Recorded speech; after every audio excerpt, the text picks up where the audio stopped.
शुक्रिया अदा करना चाहता हूँ, क्योंकि आज के शुभ अवसर पर संविधान निर्माण कटन की सभा का मुझे अध्यक्ष चुना गया। हम इस सभा में उन विषयों पर चर्चा करेंगे जो भारत और उसके हर एक नागरिक की उन्नति के लिए आवश्यक है। तो सबसे पहले मैं पंडित जवाहरलाल नेहरू के विचार सुनना चाहूँगा। मैं जवाहरलाल नेहरू सदन के सभी सदस्यों के समक्ष निम्नलिखित अधिकारों को हमारे देश में लागू करना चाहता हूँ। हमारे देश के सभी नागरिकों को बात करने एवं बोलने की आज़ादी होगी। किसी भी जगह घूमने, रहने, बसने की आज़ादी होगी। हर मजहब या धर्म का प्रचार करने, बनाने एवं की छूट होगी। माइनॉरिटीज़ के हक को अपनी जुबान देंगे, मजहब को महफूज रखेंगे। हम यह मांग करते हैं कि भारत का हर मर्द और औरत कानून की नज़रों में समान हो, बराबर का हकदार हो, चाहे वो कोई कास्ट या जनता क्यों ना हो। हम सब एक हैं। छठा और आखिरी, व्यापार करने का अधिकार सबका समान हो। अब मैं फंडामेंटल राइट्स के ऊपर डॉक्टर भीमराव अंबेडकर की राय सुनना चाहूँगा।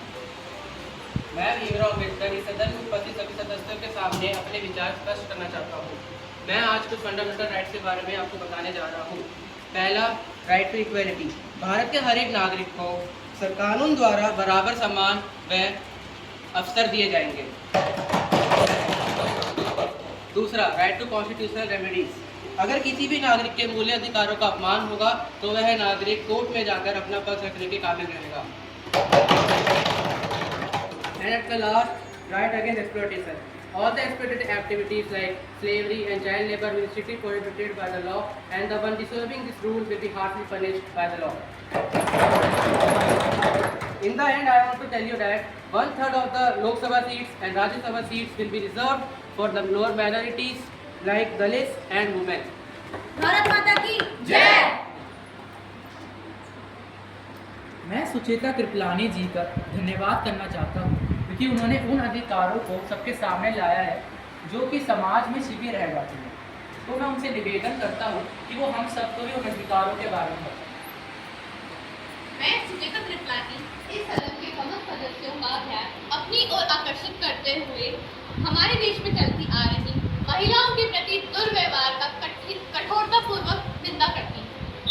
हमारे देश से सदियों में चलती आ रही महिलाओं के प्रति या उनके साथ होती हुई सामाजिक कुरीतियों का विरोध करते हुए अपने विचार समक्ष रखती हूँ। हमारे समाज में महिलाओं को हमेशा से दबाया गया है, नीचे और सक्षम समझा गया है कि उन्हें केवल 4 दीवारी व रसोई घर तक योग्य माना जाता है।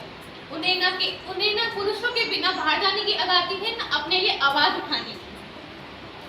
महिलाओं का जीवन केवल घर, रसोई और बच्चे तक ही सीमित नहीं होना चाहिए, उनका उनसे बढ़कर ऊंचा दर्जा होना चाहिए।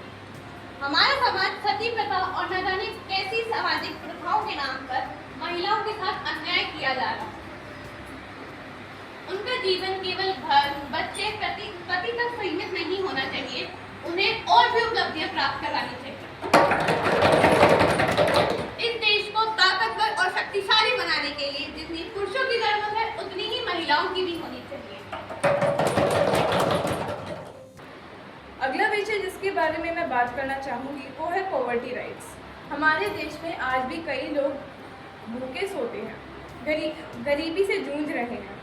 और आज़ादी का क्या मतलब जब लोग भूखे सो रहे हैं और उनके पास काम भी नहीं है।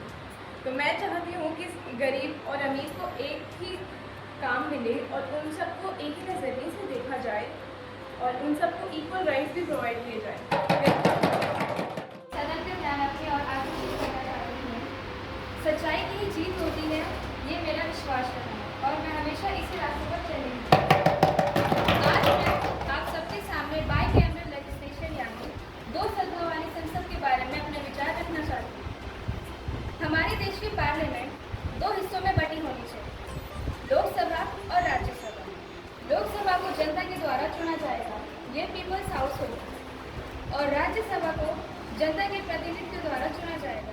मैं स्वतंत्रता सेनानी कांग्रेस की पूर्व एवं पहली भारतीय महिला अध्यक्ष सरोजिनी नायडू भारत के संविधान सभा के समक्ष सम्मान व्यक्त करती हूँ।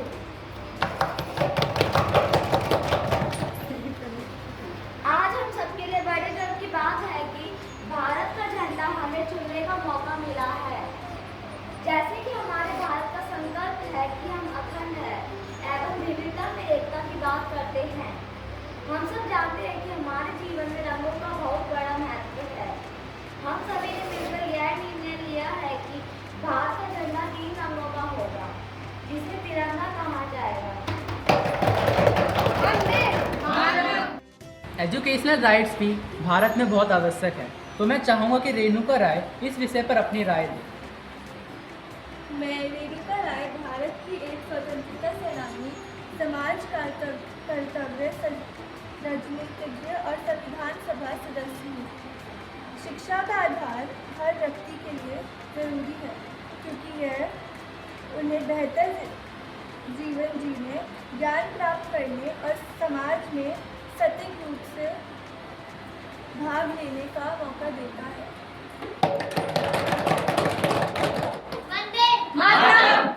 इसी के साथ आज की सभा समाप्त होती है। आप सभी का बहुत बहुत धन्यवाद।